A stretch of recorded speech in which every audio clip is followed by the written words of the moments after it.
you for 8 years, Doug, but it's good to be here now. And my disclosure, I've got a few conflicts there, but nothing terrible. Winston Churchill said, "Men occasionally stumble over the truth, but most of them pick themselves up and hurry off as if nothing had happened," right? I'm hoping I'm not one of those guys so far, maybe. And here's another guy like that who doesn't run away from the truth. And Steve's been a real mentor to me. We've been hanging around together for about 20 years. And we have this tradition of skiing together at Whistler. He brings his family up and we get together and we have some meals and we ski. And he blames me for breaking his rib once when he fell trying to follow me down a steep slope. So this year he brought a guy up from Australia where there's no snow. And I think the plan was to slow me down. So he had Rod Taylor there. And the three of us had a nice visit and skied together. And Rod said, "Why don't you come and talk at this conference?" And I said, "Well, I don't know what to talk about. I don't have anything to talk about anymore. Everybody else is doing such a good job. How about the global anti-meat conspiracy as kind of a joke?" And he said, "You're on." Okay, so that's the topic. Do you remember Ricky Gervais? And he did the monologue for the Golden Globes about 3 or 4 years ago. So if you haven't seen it, it's one of the funniest monologues. And he kept saying, he's insulting everybody, and he kept saying, "I don't care, because I'm never going to get invited back anyway." So I'm going to probably insult a few of your sensibilities here. Now, I think I assume when I'm in a crowd of low-carb keto people that we've all taken the red pill. But just in case, if there's a few holdouts, I'll give you this little warning. Now,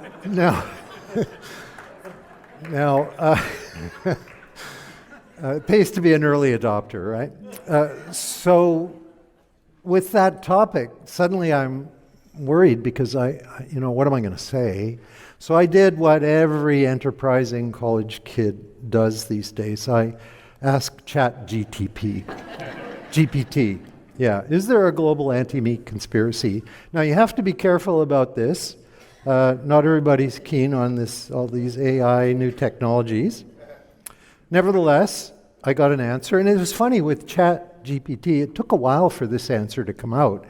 Normally, it's fairly quick, and the answer was no. There's no global anti-meat conspiracy. Shocking answer.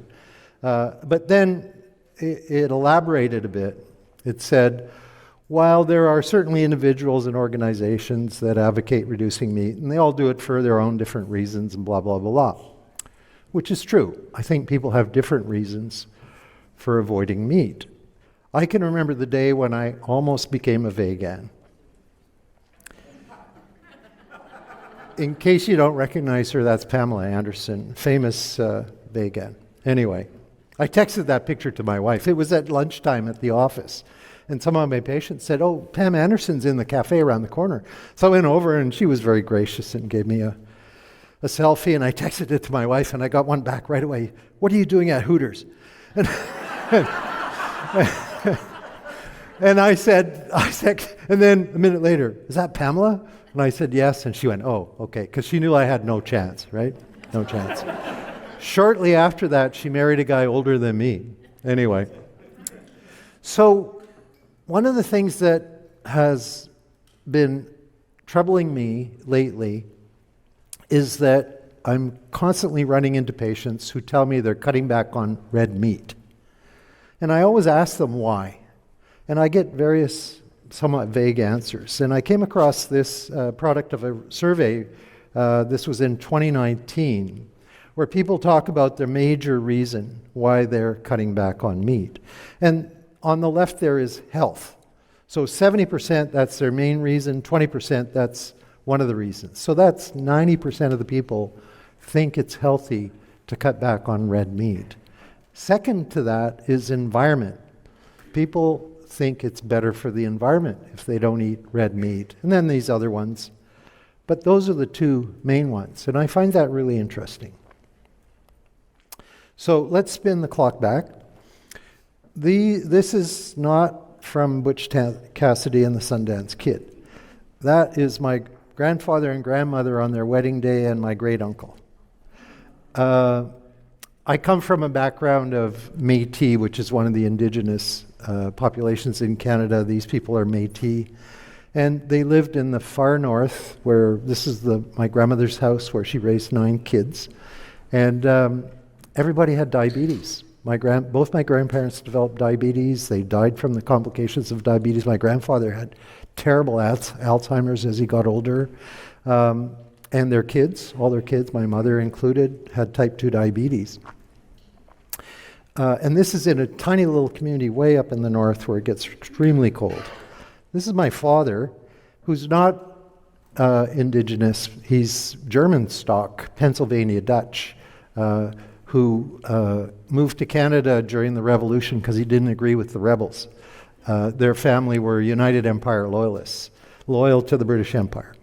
But anyway, this is him during World War II. He was an intelligence officer with the Canadian Air Force stationed in the Far East. He was in Burma and India during the war. And then after the war, he spent some time in post-war Germany, and the destruction and he was deeply affected by all that. And that's why when he came back to Canada, he abandoned society and went way up into the north to teach in a little one-room schoolhouse in this tiny little village. And that's where I was born.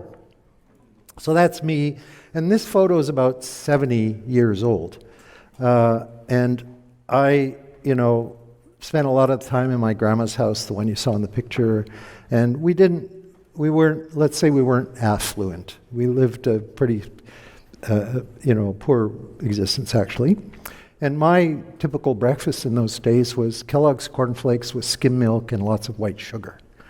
And throughout my childhood and early years, this is the kind of food we ate, and this is the kind of food that I'm sure drove my grandparents and other relatives to their type 2 diabetes. The other reason I wanted to show you that picture is because one of my vivid memories from childhood from that time was there was a traveling toy salesman who found his way up into this tiny little remote village and sold my mother on dinky toys. I don't know if you see dinky toys anymore, but they're these little miniature metal trucks and vehicles and things. And he told her they're indestructible. And in these little villages, any visitor gets invited in for tea. So she bought some for me, and off they went to have tea in the house. And that didn't sound quite right to me. So while they were in there, I lined them up on the doorstep, and I took my father's hammer out of the toolbox, and I smashed them all to bits. And I always remember the look on their faces as my mother and this salesman came out to see these indestructible toys all smashed to bits. But this was part of my nature. If something didn't seem right to me, out comes the hammer. The other thing is that I was an early adopter, and if you zoom in, you'll notice I'm playing with a MacBook Air laptop there. Anyway, so after I finished school in little northern towns in Alberta, I was expected to go to university because my father had a university degree, but I wasn't interested in that. And part of the reason is because of James Bond and the Pink Panther. Because as a young teenager, I saw these movies in the movie theaters in these little austere little bush towns. And it opened up my eyes to this wonderful world out there of adventure and beautiful women and fast cars and all this stuff. And I wanted to get from here to there. And I didn't see going to university as really necessary for that, maybe even a detour. So I went to work, and I worked in construction in northern Alberta in the petrochemical boom.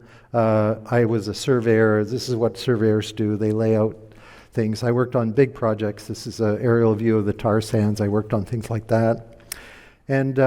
And then I eventually became skilled at driving equipment like this.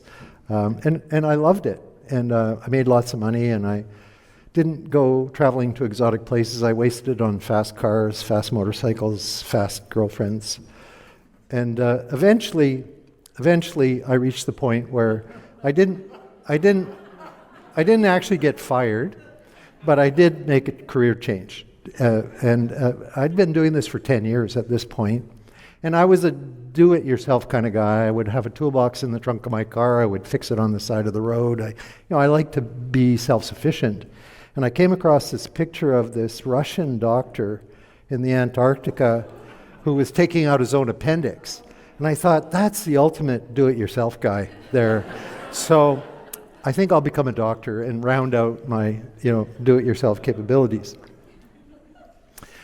So we're going to skip ahead because I became a doctor, and I had varied career. I did family practice, trained in family practice, did that, worked in public health, worked on AIDS early in the AIDS epidemic in Vancouver, which was kind of one of the epicenters. Got kind of sucked into the federal government health bureaucracy, ended up in Ottawa with a senior job there, and then had my low-carb epiphany. Because in the course of all this, I neglected my own health, and I developed florid type 2 diabetes. And it kind of hit me pretty hard when I kind of figured it out. First of all, how could you be so stupid? And secondly, this is serious, it shortens your lifespan, your life expectancy. And my son was 2 at this point, and God, I want to be around for him, that kind of stuff. And so I literally stumbled, without any real knowledge or expertise, into low carb.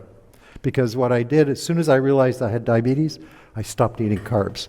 Because in my rudimentary understanding of diabetes and diet back then, carbs raise your blood sugar, and I didn't want that, at least until I could figure out which medications I should be on.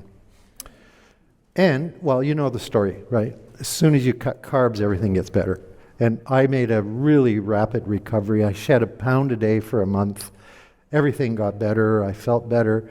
And then I started looking back at the conventional approach to diabetes, and I thought, that's not quite right, So comes the hammer.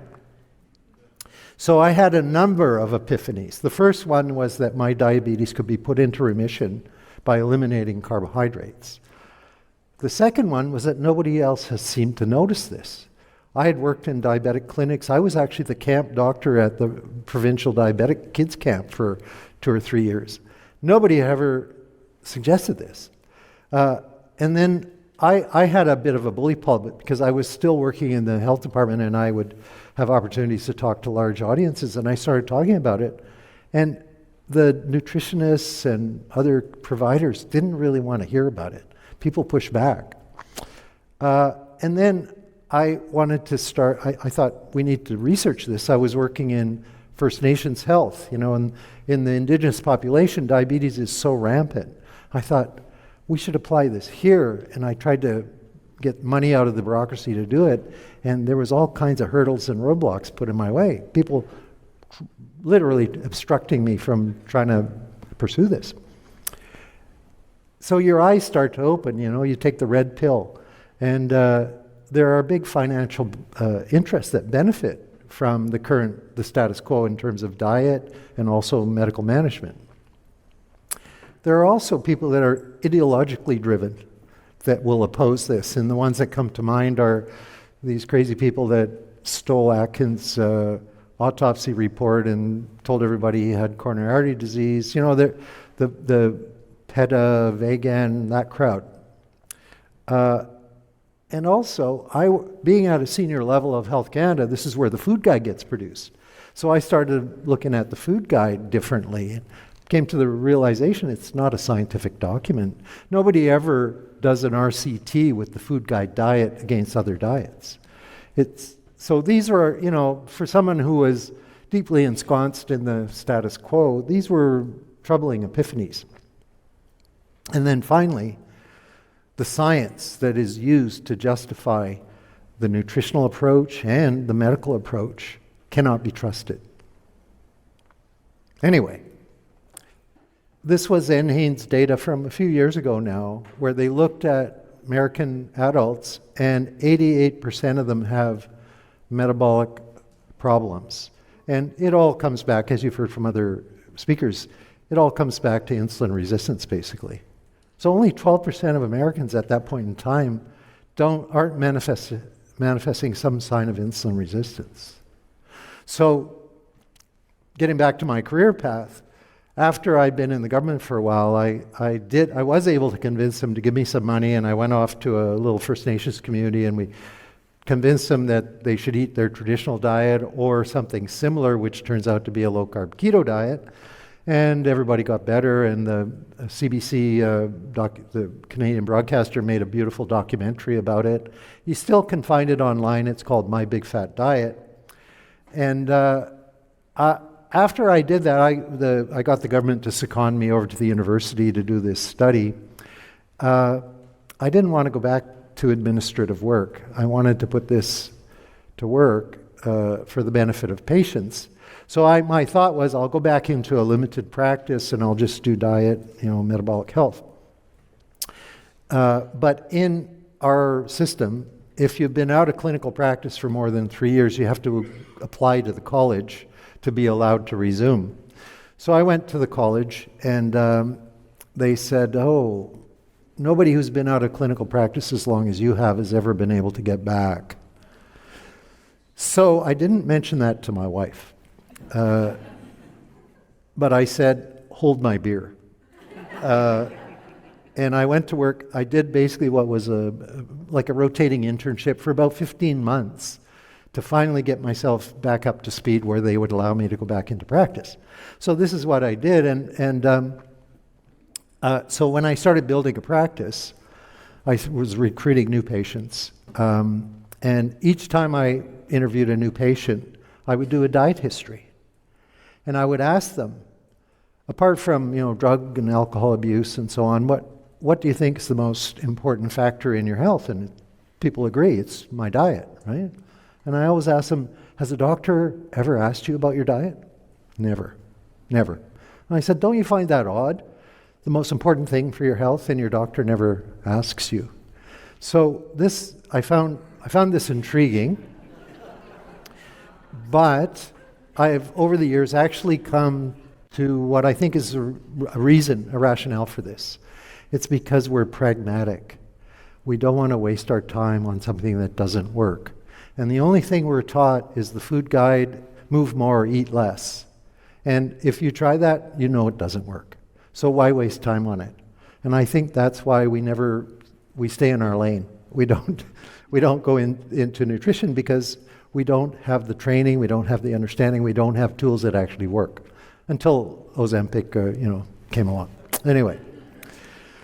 So the other thing my patients tell me in these interviews, almost always, it's shocking to me. They always say, I eat meat, but I avoid red meat. I'm cutting down on red meat, as though this is something to be applauded. And I find that troubling. I always ask them why, and I get vague answers and not always clear. Some people are, committed vegans because they think it's less harm to animals. A lot of people now think it's good for the climate, that if they don't eat that burger, the weather will get better. Nobody does it for religious reasons that I can detect in my patient population. So I started trying to understand this. And, there's not a lot of research out there. So I'm not going to flood you here with charts and graphs. I'm going to tell you stories and speculate a bit. Religion, I think, started out as an important factor. And I don't know if you're familiar with Belinda Fettke, the wife of an orthopedic surgeon in Tasmania, whose husband was attacked by the college, the physicians' regulatory body, because he started telling his patients, I'd rather you stop eating carbohydrates and manage your diabetes better than me having to chop off your foot. And he got into trouble, serious trouble. They really went after him. And she became very curious about this and started looking into the things and really discovered a lot about the influence of Seventh-day Adventists. This is Ellen G. White. This is in the 1800s. As a young girl, she had a severe head injury and was in a coma for a while and recovered, but after that would have what we would probably call seizures, but during which she had visions of God speaking to her, and then she would write down or produce tracts, religious tracts, and one of the central tenets of all this was vegetarianism. I think the belief is that Christ won't come back until everybody's a vegetarian or something like that. So in my intake of new patients, sometimes if they get me going, I talk about this.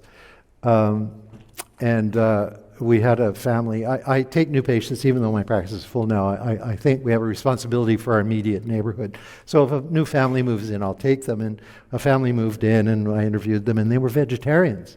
And I must have been grumpy that day because I went on a little bit of a rant and I mentioned the Seventh-day Adventist.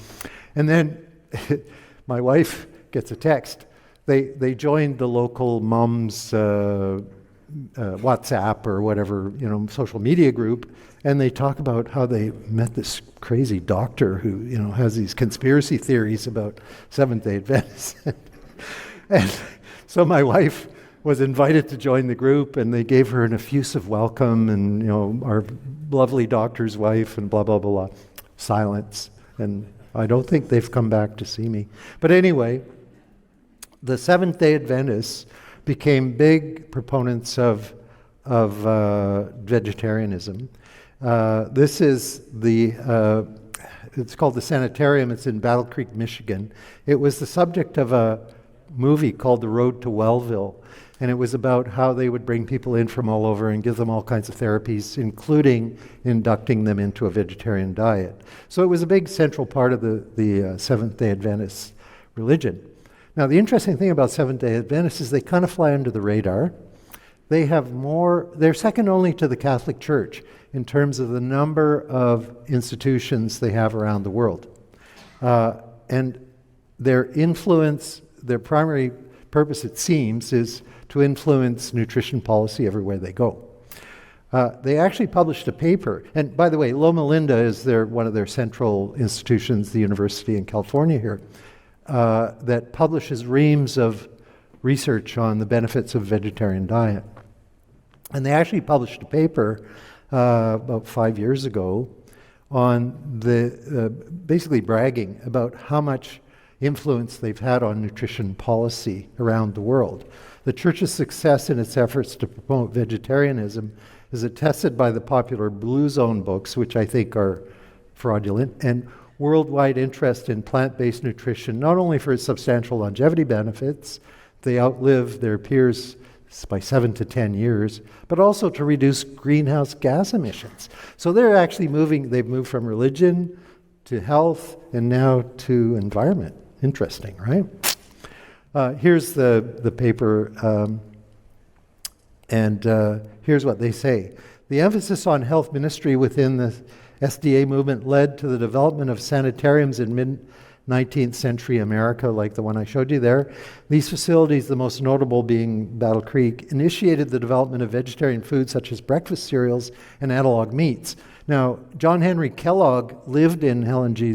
White's house when he was a young boy, and he did the typesetting on all her religious tracts, and he went on to invent breakfast cereal, largely as a way to get people to stop eating meat.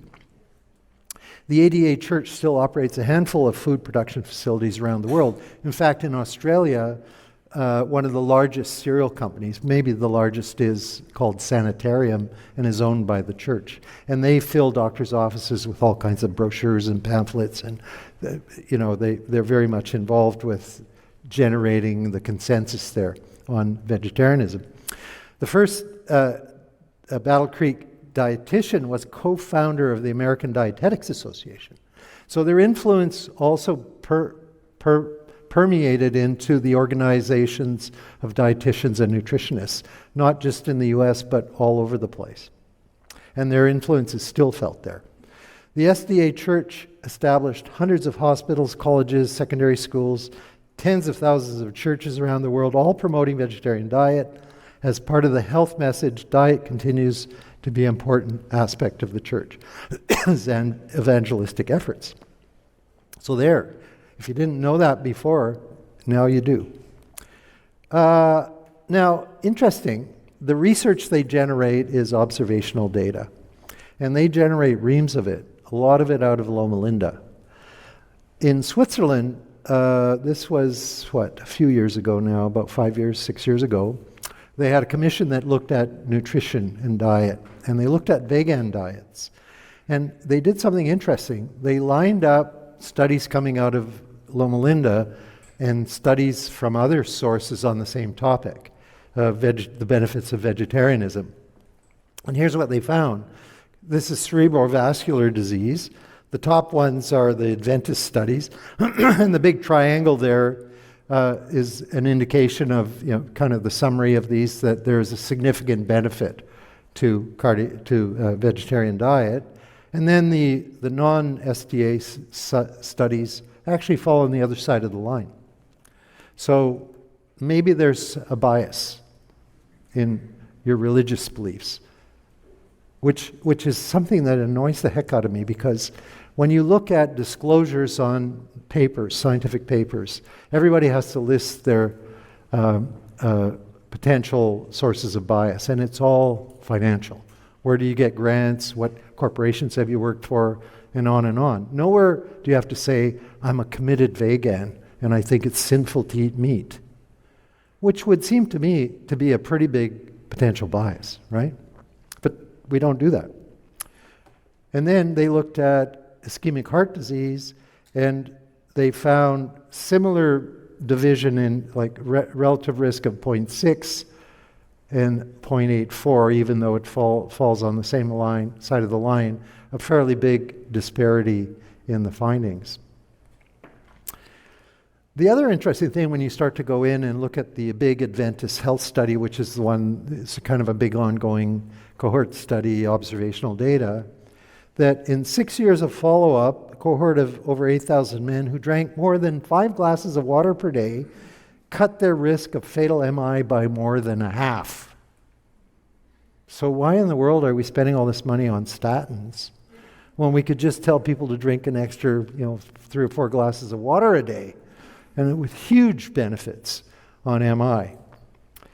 Well, I think the answer is it tells you something about the quality of the research data. Now, the other interesting thing about that benefit, the longevity benefit with the Adventists, is that you find it in other places that are not vegetarian. The Mormons, for instance. Mormon adherents tend to have a greater longevity, and they eat meat, and they carry guns, and they do all these things that Adventists don't do. This was an interesting example, the Rosetto effect. Was a small town in Pennsylvania, Italian immigrants, close-knit community, lots of social interaction and support and so on. And it turns out they have an unusually low rate of MI compared to similar communities nearby. And they did studies and concluded that it was all these other factors that had a mitigating effect on cardiovascular disease. So is that what's going on with these religious cults and sects and communities and so on? Probably. But they would have us eating, a grain-based diet. Here's a term I came across, grain-washing. The process by which the world has come to believe that the same method that farmers employ to fatten pigs will make them thin and healthy. And here it is out of the Farmer's Cyclopedia from 1912. If you want to fatten your pigs, you feed them skim milk along with cornmeal, which is similar to what I used to eat for breakfast. Now, let's talk about how meat causes cancer. The IARC is a committee of the WHO specifically looking at cancer risk. And they met in 2014 and recommended that red meat and processed meat should be evaluated based on previous studies, epidemiological studies. Probably Seventh-day Adventist studies would have been in there. And so they commissioned an actual review of meat. And you probably heard about this because the headlines were processed meat in the same category as tobacco for health risk. So this is from the WHO website. What types of cancers are linked or associated with eating processed meat? The working group concluded that eating processed meat causes colorectal cancer. Not associated with, but causes. An association with stomach cancer was also seen, but the evidence is not conclusive. What types of cancer are linked or associated with red meat? The strongest but still limited evidence for association with red meat is for colorectal cancer, also evidence with pancreatic and prostate cancer. So that's pretty scary. And that did get a lot of headlines. How many studies did they look at? The working group considered more than 800 different studies on cancer in humans, and blah, blah, blah. And then you had this sort of reaction. Meat is a cancer risk. People should eat a plant-based diet. So it turns out that out of those 800 studies that they considered, they didn't actually include them. They only included, 56 studies. They kind of put that out there. I would call that misinformation or disinformation. And let's zoom in on those 56 studies. So 29 of them looked at colorectal cancer. Of those 29, 15 found that red meat was actually beneficial. 14 found that it was bad. So that was where they said the data was limited. Well, yeah, it was limited because it actually showed it was a benefit. 27 looked at colorectal cancer and processed meat. 9 of them found that processed meat was good. 18 found that it was bad. They neglected to include one study, which was actually a trial. These are observational data. But one study, there was a trial where they fed bacon to rats, and the rats that ate the bacon had better outcomes. But they didn't include that one. So when I see that, it looks to me like something's not right. Right? Out comes my hammer. What is the role of meat in a healthy diet? David Klurfeld was on that committee at the IARC.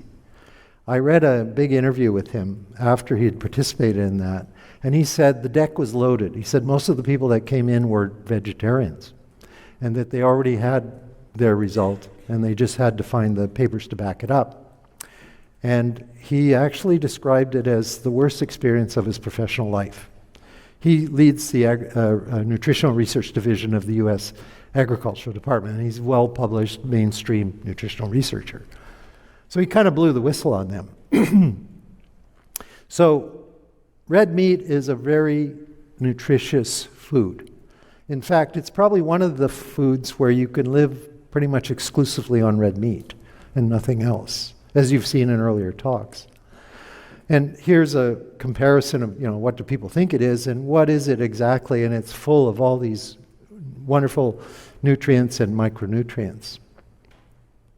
But, and this is from Klurfeld's article, he talks about red meat and how nutritious it is and all these things, and that it meets the requirements of most of the nutritional shortages that we see around the world. Despite their claims, and he published this about 3 or 4 years after the committee, he basically debunks it, says they didn't really have the data or the evidence that they said they did. And he concludes it's likely that the association of red meat consumption with colon cancer is explained either by an inability of epidemiology, and these were observational studies, to detect such a small risk, or by combinations of other factors such as greater overweight, less exercise. In other words, all the confounding factors. So I think the argument for the health risks of red meat is hollow. I don't have time to go through everything, every allegation, but it's all pretty much the same. It's all observational data with very small hazard ratios and lots of confounding variables. And it's agenda-driven, in my opinion. But now we have this issue of the planet. So if you don't want to avoid it for religious reasons, and maybe you're not so sure it's bad for your health, well, you don't want to kill the planet, right? Funny story, my daughter in grade 6 was given an assignment to give a talk on something, topic of her choice. And one of her classmates picked, cows are killing the planet.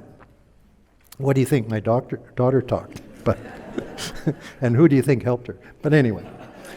So, Greens versus beefitarians. This is the Guardian British newspaper. Europeans go to war over their dinner, meat consumption, twice the global average. Will have to reconcile environmental concerns and culinary traditions. Greenpeace European publication, EU climate diet, they have to cut meat by 71% by 2030 and even further by 2050. Got to get rid of that meat. It's killing the planet. Many Europeans are taking the issue seriously. Almost half are now eating less red meat than they once did. 40% are planning on reducing it.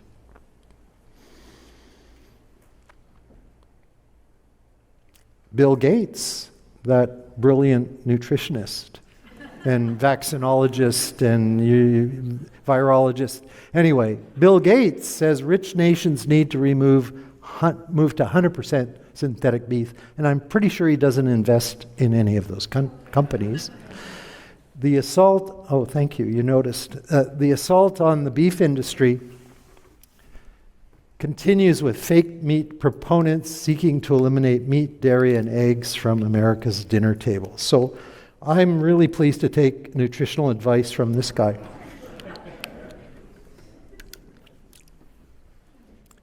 He's the guy that made $500 million on COVID vaccine before he started saying they didn't work. Now, Frank Mitloehner, I don't know if Steve's come across him. He's at UC Davis, and he's a climate atmosphere kind of scientist. And he does work on things like methane and nitrogen and so on. And he says, we have more horses than dairy cows in the US, not to mention 140 million dogs and cats, consuming the equivalent amount of food as 70 million people. Curious why cows, but never horses, dogs, or cats are an environmental issue. Isn't that curious? Doesn't sound quite right to me, right? And it's not that I'm against cats. This is Cocoa Bean, the newest addition to our family. Yeah. And I'm not inclined to eat her. Now, the issue around beef cattle and the environment is fascinating because there is a consensus that it's bad. But if you dig, you can find some pretty convincing contrarian evidence. Here was a study on the role of grazing lands in the carbon balance estimations, a big meta-analysis. Our results show that grazing lands generate carbon storage surpluses that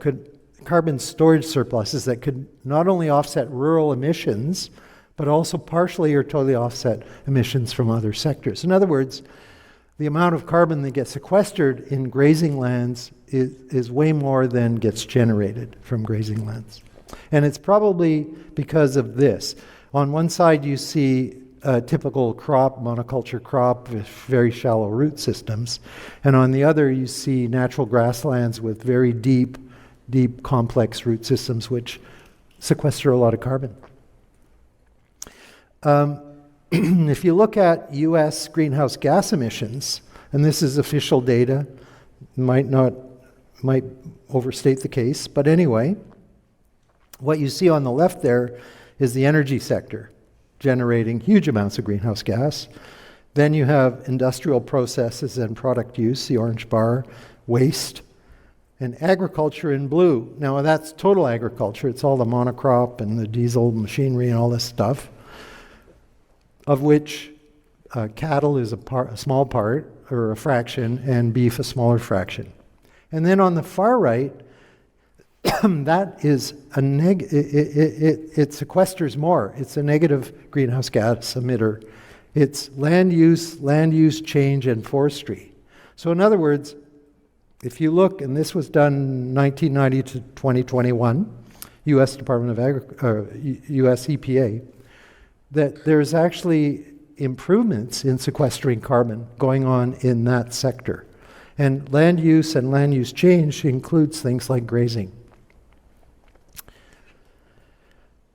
Now, beef, there's this argument out there, and I think this is the ideological stuff coming out, is the suggestion that we should just grow the crops and eat them ourselves rather than feeding them to cattle. That's inefficient. Well, it turns out if you look carefully at it, and we're looking at protein, important protein, and high value protein, they conclude our results suggest that each individual beef sector and the entire value chain produce more high-quality human edible protein than is consumed in production. In other words, raising beef cattle produces more protein than they eat. Accordingly, beef is a net contributor to meeting human protein requirements. So why in the world would you want to get rid of that?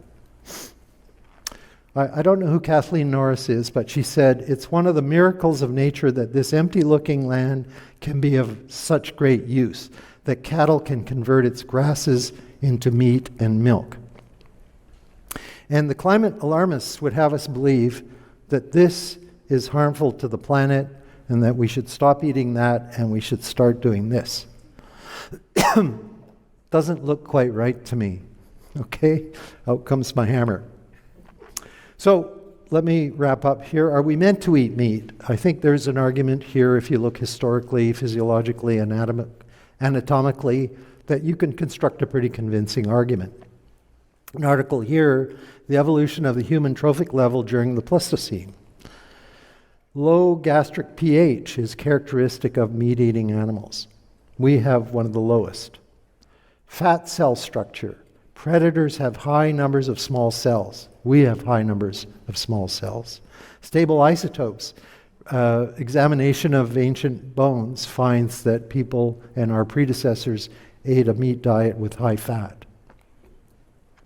Okay, let's wrap up talking about why you can't trust the science. You've probably came across this. Richard Horton, editor of Lancet, basically says, after being an editor of one of the premier journals, that you can't really trust what we publish.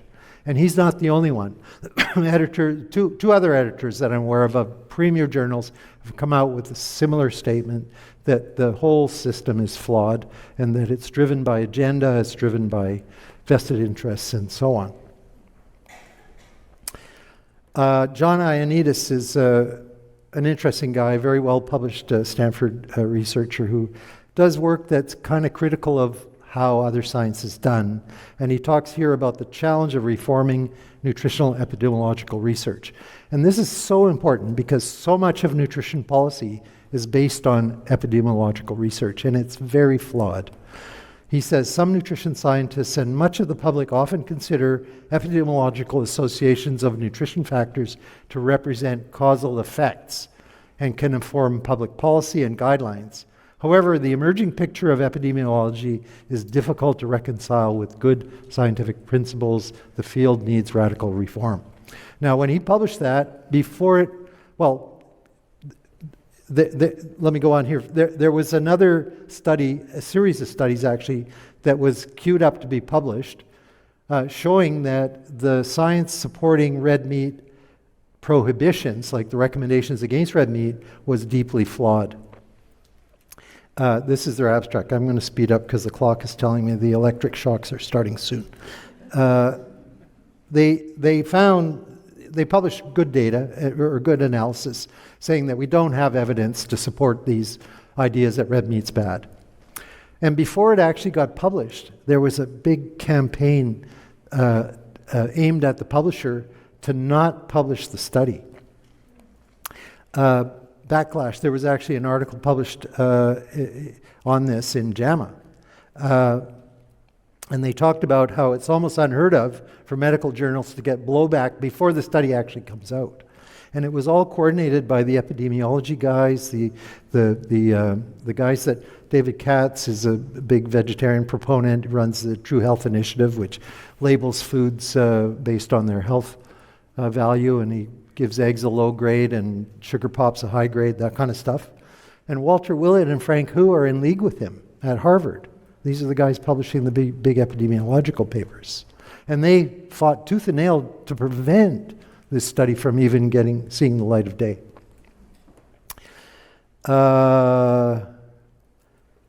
So the author of that critique said, I can understand it's upsetting when the limitations of your work are uncovered and discussed in the open. The field needs radical reform. Now, I was going to spend a minute on my children. The shocks are going to start coming here because I think it's important. I raise my kids low carb. That's my wife, my son, and my daughter, preparing to eat a meal of steak and cauliflower mash.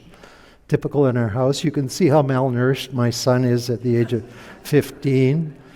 He's kind of ugly. He got into med school in Royal College of Surgeons in Ireland at the age of 17, won the class award for top academics, graduated first class honors just in May, and is now doing a residency in internal medicine at Rutgers. And while he was busy slacking off at med school, he taught himself how to play the guitar, and this is him playing in a nightclub in Ireland. My daughter, who was her entire life raised low carb, started skiing Whistler at the age of 2 and has literally skied every winter weekend there since then. Now she's 14, she's a competitive sailor out on the ocean there, and academically she's outperforming her brother. So you can see how damaging the low-carb keto diet was when you raise kids that way. Just concluding, the worst mistake in the history of the human race. Jared Diamond, the famous evolutionary biologist, wrote this article in Discover magazine in 1999, looking at research comparing skeletal remains of hunter-gatherers and agrarian ancestors, and finding that health markers went downhill when people switched from hunter-gatherer to agrarian. So Occam's razor, the simple answer is likely to be the correct one. Hanlon's razor, never attribute to malice that which can be explained by stupidity. Wortman's razor, never attribute to stupidity that which can be explained by corruption. Okay? All right. Thank you so much. Oh, some of you are old enough to remember this guy who said, if you want my gun, you have to take it from my cold, dead hand. I don't have a gun, but they'll have to take that from my cold, dead hand.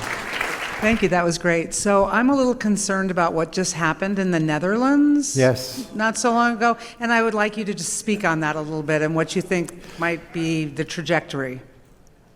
Well, in your materials, there is a piece of tin foil. I want you to fashion a hat out of it.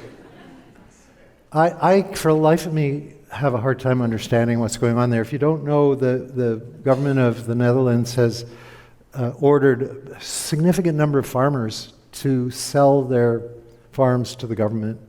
And part of the deal, ostensibly it's because of nitrogen pollution, and they're in sensitive areas. Well, Netherlands, that little tiny country, turns out to be the second largest exporter of agricultural products in the world. Therefore, they have the most efficient farmers to extract that kind of export out of just a tiny little piece of land. And they say it's because they're in sensitive areas, but the deal they're offering them, it's not they're being forced to take, is the government's going to buy their property and they have to sign an agreement that they will not farm anywhere else in the EU. So if it's just about protecting that particular little area of sensitive land, why would they do that?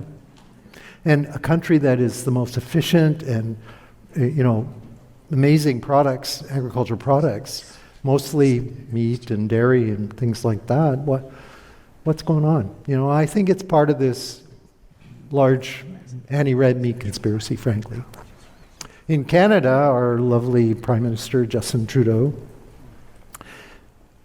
tried the same thing. He said, Western farmers, you're going to have to cut your nitrogen use by 30%. And that didn't go over very well. There was this huge pushback, and then it disappeared from the radar. But this is the underlying agenda. Why would you do that in a world that needs this kind of high-quality protein that you get from raising animals and producing dairy and meat products? I don't know the answer. I'm quite puzzled by it. So Bill Gates has become one of the largest landowners in the country. Yeah. I'm from Nebraska. He's bought 20,000 acres. Do you know the details of what he's doing? Is he pulling it out of ranching? Is it all driven towards corn and soybeans? I think he's going to raise insects. I'm puzzled by that. I think I'm worried about it because I don't trust this guy. I hate to sound like a totally crazy lunatic, but he comes from a history of eugenics, all that kind of stuff. Are we really, what we're looking at, is it an attempt to reduce population? Because really these kinds of moves away from really good nutritional products, cutting those away and replacing them with all these processed, highly processed artificial products makes no sense to me from a nutritional perspective. And like I said, I don't think these people are stupid. So I think there is an element of corruption under here. There's an underlying agenda. There's some kind of corruption, whether it's money for fake meat products or whatever your mind, wherever dark place your mind might go. Something else is driving this, because they can't be that stupid. Anyway, sorry I don't have a better answer. He doesn't return my emails. Do you have any suggestions for getting rid of meatless Mondays in our school system? The new mayor of New York is a vegan, and first thing he did when he got in was he had meatless Fridays as well. He had another catchy name for it. So they're pushing this onto children, which I think is terrible. I just really think it's egregious. Yeah, I totally agree. We should get rid of that. It's nuts. What do you think about Walter's Longo? Do you know Walter Longo? I'm sorry? Do you know Walter Longo? Longo? Longo. Not very much. No. Oh, okay. Well, no. The question was, what do you think about his works? Because he talks about longevity. He's a good reference in the world, but he's vegan, or he's total vegan. Well, I think keto diet has been shown to be beneficial in terms of longevity. There's rodent studies that are quite interesting. Telomeres improve. I actually have verged into carnivore myself. I was when my son started med school in Dublin, I went there to get him set up and had dinner with Ivor Cummins, and yeah, and Ivor, he's got a wife and 5 kids, like Irish guy, and beautiful family, and he had me over for dinner, and we have wonderful discussions. And so I'll back up a little bit. When I was 23 and spending all my money on fast cars and things, I crashed. I had a serious motorcycle accident. I hit a car. Both the car and motorcycle were written off. I flew off the bike, hit the A-pillar of the car with my face, and this is why I don't look like Brad Pitt anymore. But anyway, 5 years ago, I started having severe neck pain. I had had a bad hyperextension injury in the crash. And I thought, okay, I'm like an old rugby player, these trauma from earlier in life, I'm going to have to get a spinal fusion. I was in pain 24 hours a day. I couldn't shoulder check in the car. And that was the state I was in when I went to have dinner with Ivor. And he had just been to Budapest, where he visited Paleomedicina, the clinic where they use what they call a paleo-keto diet to heal leaky gut, and they're reporting all kinds of benefits from it. And so he'd actually gone and visited them, and he was telling me about it, and I thought, I'll take that for a test drive. So that was my first experience with carnivore, and their diet, very difficult one to remember: meat, eggs, salt, water. So I did that for a while, and it's really hard to do that, because the difficult part of that is you have to get your energy from fat, and animal fat, and non-dairy. So what does that leave? So I was buying pork bellies and measuring it out and calculating how much fat was there, and ground beef and a little bit of liver. Had got my own meat grinder, was making my own sausage with all the proportions worked out, and eating that with some eggs, and it was good. I was sustaining it, and all my joint pain went away. All went away. And I found it was too hard to keep that going, so I eased back into keto, and it hasn't come back. And now in my clinical practice, I suggest this to people once in a while, because a lot of my patients now are very oriented to keto. They do low carb, reduced carb, some keto. Had a lovely woman come in. She's raised 2 beautiful boys, and she's been keto since she started seeing me a few years ago. She started having joint pain. So I told her my carnivore story. That was about 2 years ago. I haven't seen her since. But her husband came in and he said, oh yeah, she's full carnivore, all her joint pain's gone away, and her asthma has cleared up. She doesn't use inhalers anymore. So I'm really impressed with the therapeutic potential of these, what are, arguably extreme diet changes, but tremendous potential therapeutically. So I'm not that familiar with Longo, but it sounds like we might be on the same page. Okay. Thank you. Hi, I'm just curious what your talking points are when your patients come in and they ask, they're convinced that they need to be vegan for health. Well, I find vegans don't usually want to talk to me. With my vegan patients, I have kind of a truce. They understand where I'm coming from. I understand their position, and I don't harass them too much, just out of kindness. But I'm very concerned that it's not a healthy diet. And my aging vegan patients, they don't have any muscle tone. They get all kinds of vague chronic problems. One of them's starting to drift into dementia now, and troubling to me. But people that are in that sort of extreme system they don't want to hear about it. They're very much locked in. Vegetarians, usually I have a conversation with them, and they'll tell me how much I'm eating tons of vegetables every day, and I'll usually say to them, has it occurred to you that the vegetables don't want to be eaten? And that usually breaks the ice.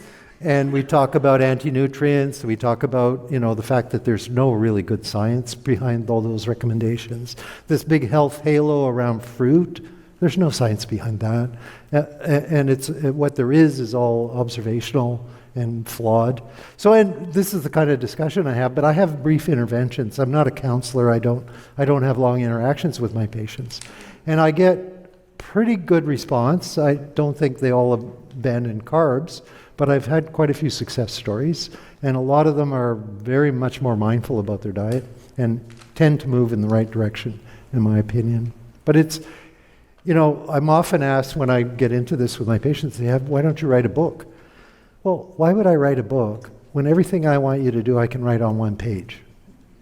So I admire people that can sit down and generate an interesting book, and there's some of them in the audience here, people I admire, but I'm not one of them. Thank you. Good talk. And I'm wondering if, rather than getting rid of meat altogether, that the forces that be would appreciate sort of a class distinction. In other words, where the rich and the influential, the managerial would still get access to their meat, and the poor and the third world would be stuck eating the worst of the plant-based, like you did when you grew up eating cornflakes and skim milk. There may be things like that underlying this, yes. Because it's like the climate alarmists who fly around in their private jets. I think there is an element of that, of an elitism that separates them from everyone else.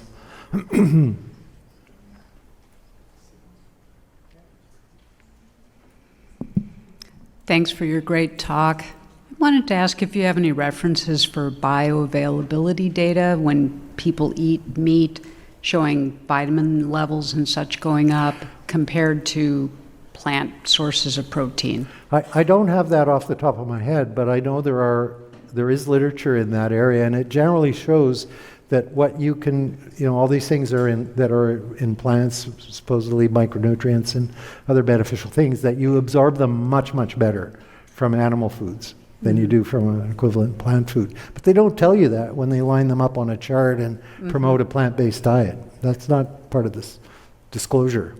But one of the things I talk to my patients about is what anti-nutrients can do, and in terms of interfering with micronutrient absorption, for instance. There was an interesting study where they gave people a portion of oysters to raise their zinc level, and then they showed that if you combine the oyster with black beans, that you cut your zinc absorption in half because of phytic acid in the black beans, which binds with divalent ions. And if you combine it with corn tortilla, you almost cut it to zero because of the amount of phytate. And that's an eye-opener for people. And all this push on plant-based diet and load your plate with all this and live on lentils and stuff, no mention of that stuff.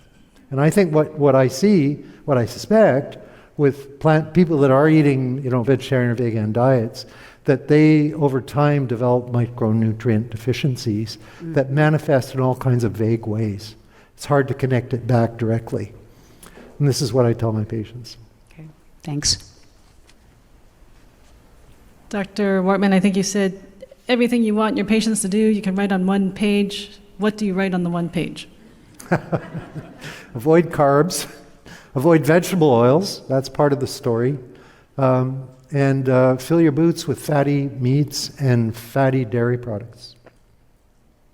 That's pretty much it. I eat zero fruit, and I advise my patients, at least initially, to do the same. And certainly no starchy vegetables. A few non-starchy vegetables are fine. That's the sort of advice I give.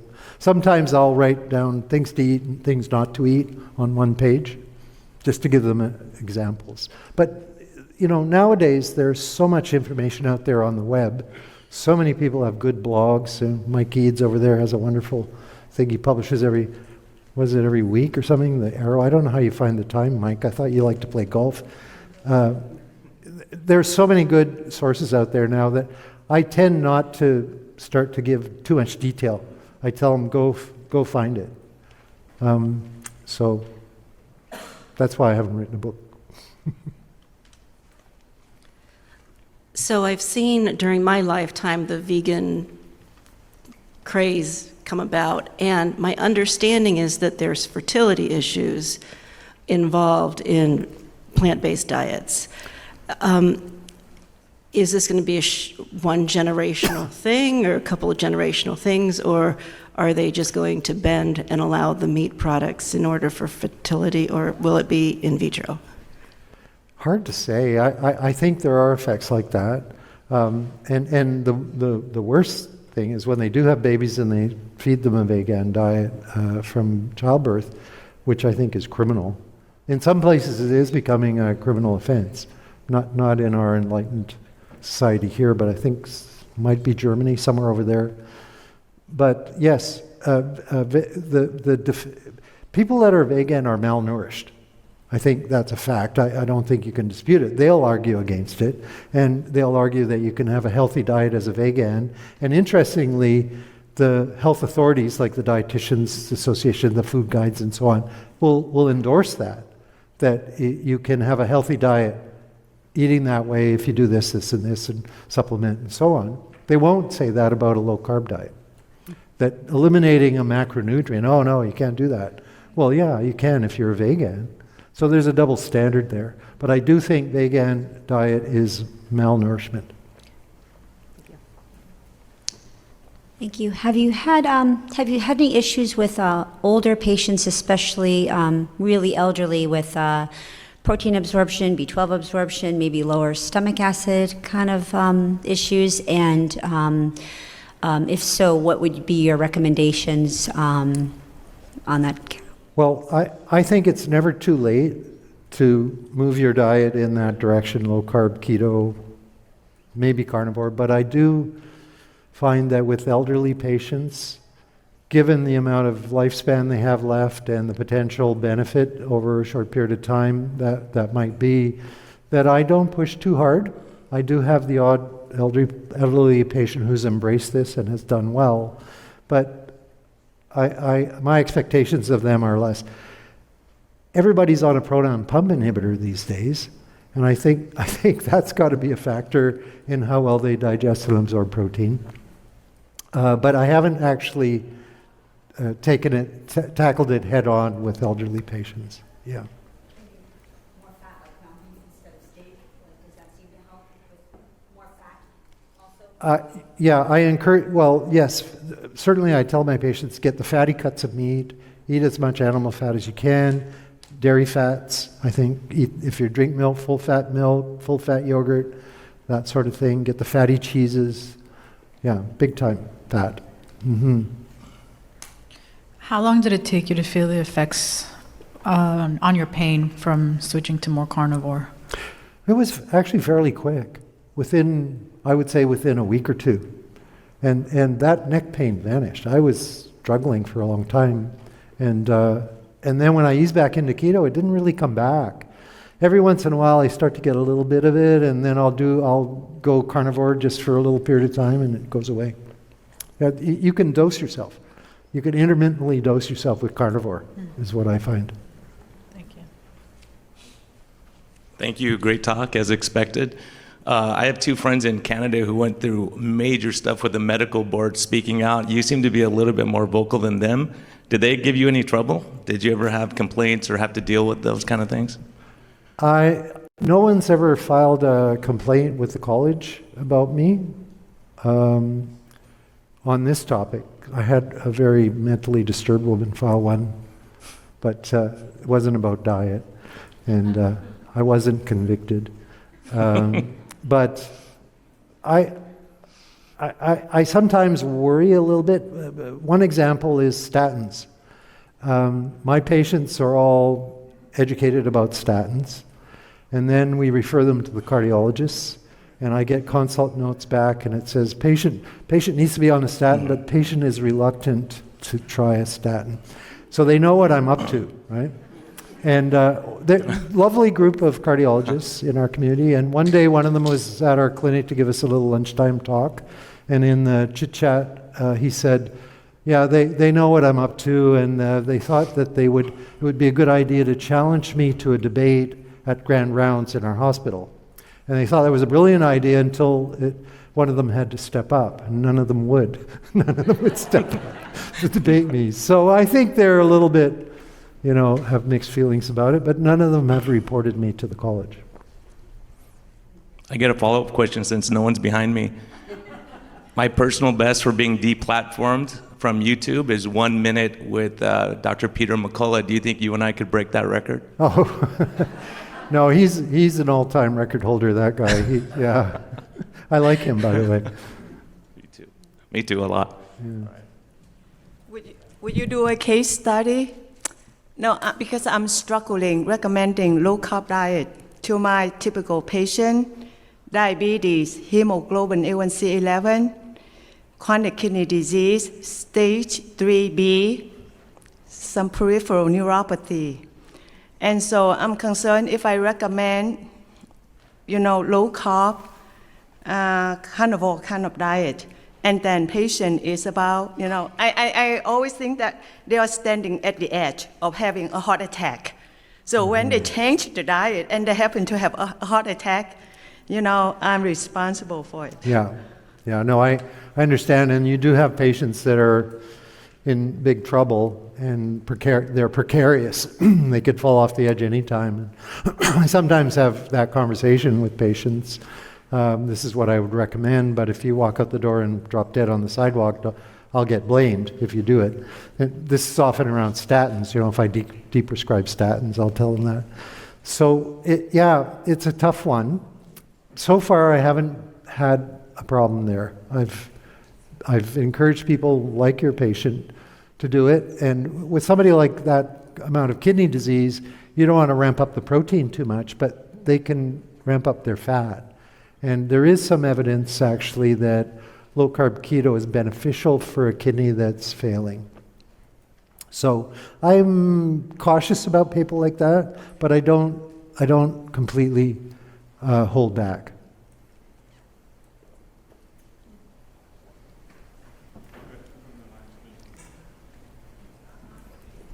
Okay. Thank you, Dr. Wortman. I'm back here in the back asking questions for people from the live stream. Oh. We've got almost 70 people watching from around the world currently. And one of the people following, Heidi, she'd like to know what you were eating before you went to the elimination diet. Ah, okay. Well, confession time, I was a vegetarian. And I was a classic Dunning-Kruger. I thought I knew what I was doing, and I clearly didn't. Typical doctor, because you're trained in one area, you think you know everything. And I thought, yeah, that makes sense. Low saturated fat, lots of, pasta and focaccia bread. And so I did that for about 17 years. until I had full florid, full-blown type 2 diabetes. And then it was like, what the heck was I thinking?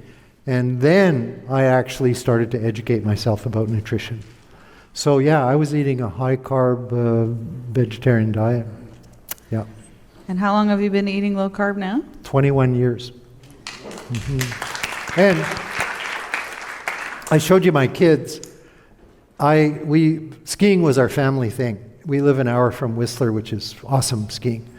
And my stamina on the ski hill improved dramatically after I went low carb, and it wasn't because I was exercising more. In fact, I'm pretty lazy. I don't exercise much at all. And my stamina improved to the point where at Whistler, it's a 1 mile vertical drop, takes 3 lifts to get to the very top. And there's a run that goes all the way down. Steve Finney knows this one. All the way down. It's a 7-kilometer, 5 mile run. And I used to love that run, but I'd stop and rest a few times on the way down. After being fully adapted to low carb, I could ski it nonstop. And I actually did it with the GoPro, and it's posted on YouTube. It's called Peak to Creek in 5 minutes, if you don't believe me. Wow, that's impressive. So I think it's amazing how much it improves energy metabolism. And you heard some of the discussion around mitochondria and so on. Fundamentally important. I think it's a fundamentally important part of the benefits of keto. And when you look at these hunter-gatherers, these lean people they're not going to the gym. They're not running, 10K every morning. In fact, research on hunter-gatherer energy expenditure versus agrarian farmer energy expenditure, the hunter-gatherers don't expend that much energy. And consequently, I live the life of a hunter-gatherer. I don't exercise that much. Could you tell us when you started having neck pain and went carnivore, just eating fatty meat, water, and salt? What were you eating before that? I was keto.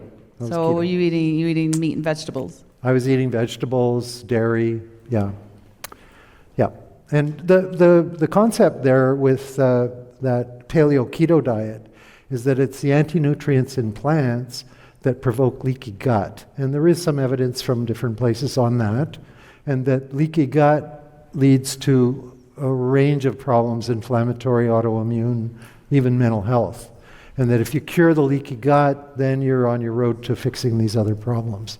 And they make a pretty convincing case of that, in my opinion. And then you experience yourself and you feel better. Okay. Yes, I do a lot of N of 1. Yeah. Yeah.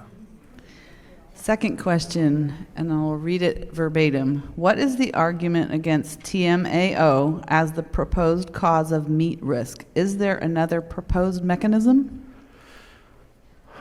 Well, the TMAO thing is kind of crazy because you get TMAO from other places as well that are not, supposed to be causing cancer and other diseases. So I don't think, I think that's a blind alley, totally. Did I understand your question to be what else in meat could be causing health problems? Yes? Is there another proposed mechanism? I'm at a disadvantage here because I don't think meat causes health problems. And I think they try, saturated fat was a big one. And then there's the argument that if you eat too much meat, the nitrogen is going to harm your kidneys, which is not true. So I'm a little adrift there because first of all, I don't accept the premise. I don't think meat causes bad health outcomes. Okay. Hello, thank you for your talk. I have a background in something called macrobiotics. You may have heard of it many years. Closer to the mic there, please. Yeah. Is it working? Yeah, it is, but get a little closer. Hi. Yeah. Oh, thank you. I have a background, I used to run a macrobiotics center. Are you familiar with macrobiotics? Yeah. A lot of people out there do it. I was a hippie back in the day. Yes, it was. Well, I practiced macrobiotics for 40 years and finally woke up. And there were some issues with our health, my wife and I. And so we've been carnivore almost 2 years. At any rate, the Physicians for Responsible Medicine was always a place that we went to. Neil Bernard and all these bizarre people and what's going on. And I'd really like to know, how do we battle these guys? Because they're really, I mean, it's crazy. Right? I had lunch Still with Neil Bernard once. Yeah. And I said, we should do a study. You know, I'll pit my keto diet against your diet. Let's go head to head. Let's do a controlled trial. And he nodded and smiled and was very polite, and that was the end of that. And he is not a very robust person physically. That was my other observation. Yes, I agree.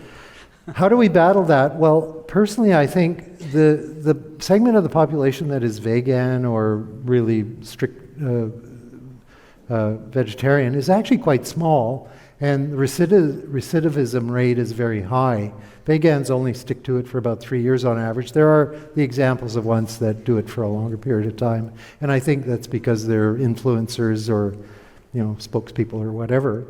And I'm sure there are people there that are thoroughly convinced that it's the right thing to do for their health, as their health visibly deteriorates.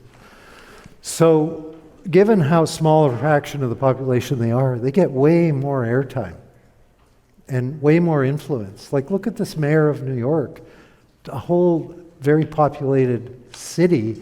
Now the kids avoid meat not just Monday, but also on Friday. So how in the world does that make sense? Doesn't seem quite right to me. I want to take my hammer, you know? So I don't know the answer. How do we fix it? But I do think we need to, because I think to deprive people of arguably the most nutritious food you can eat, I think is a bad idea.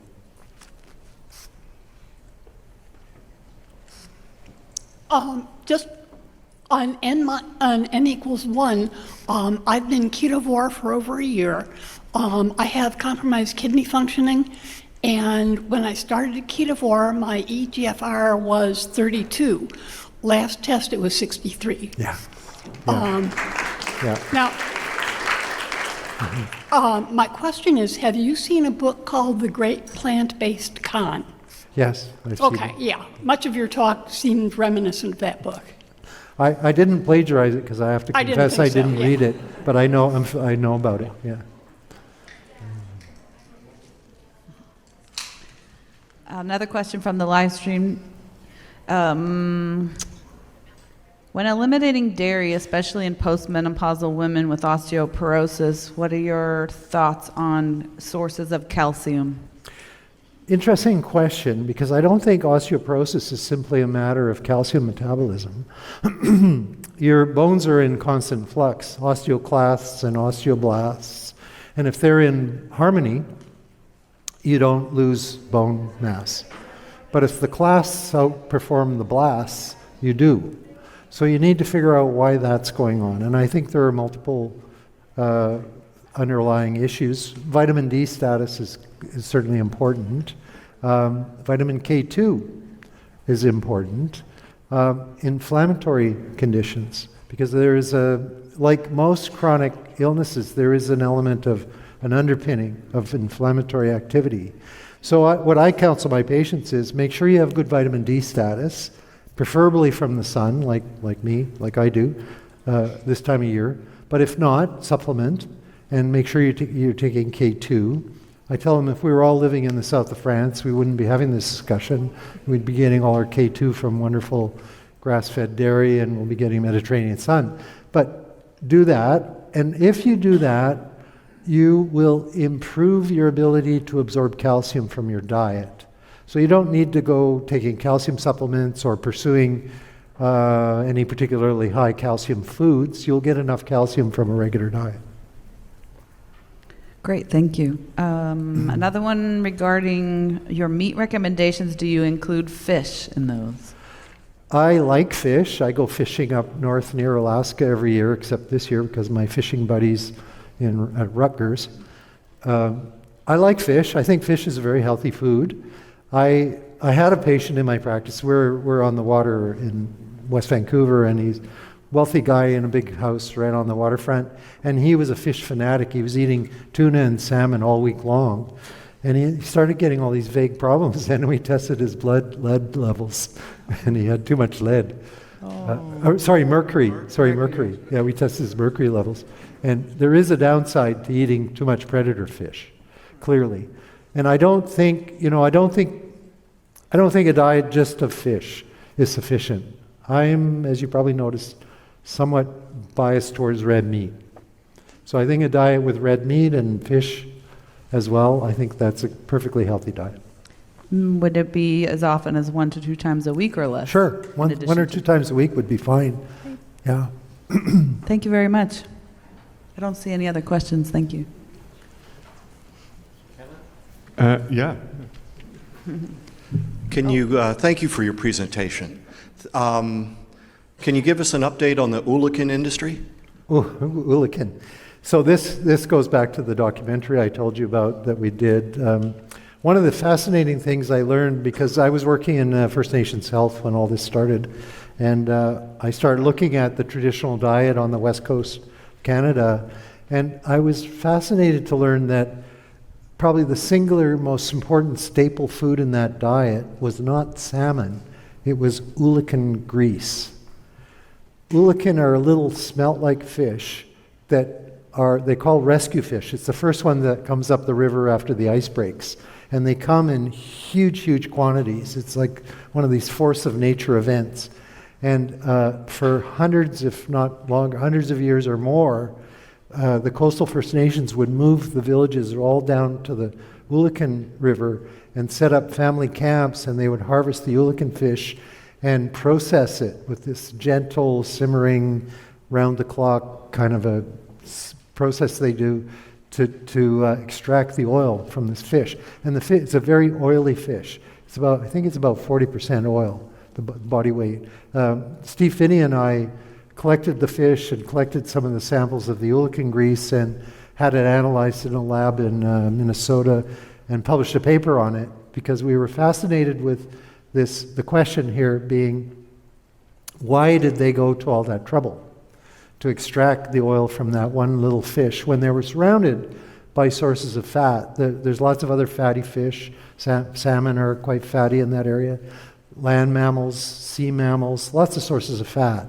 But for time immemorial, they would go down to the river and spend weeks or months extracting the oil from that little fish, storing it in those bent wood cedar boxes that the West Coast are famous for, transporting it inland to trade to other populations who didn't have access to the fishery, and eating a significant amount of their daily diet of this one particular fat. And it was such a fascinating story, and we published that paper, and one of the findings in the paper was, well, let me put it this way. If your body stores energy, you store it primarily as fat. And our fat that we store has a fatty acid profile. It's not all one type of fatty acid. There is a fatty acid profile. It's somewhat affected by our diet. So if I believe we're meant to burn primarily fat as fuel. So we're storing our primary fuel in our fat tissue, and we're storing it in the fatty acid profile that we prefer. That all makes sense to me. What we found when we analyzed the Ulican grease was that the fatty acid profile of the Ulican grease was very similar to human adipose fatty acid. So the brilliance of this ancient culture that figured out, without mass spectrometers and laboratories, that one little fish, the fat from that one little fish, was the one that most closely resembled the preferred human fat in terms of fatty acid profile. It was this beautiful revelation.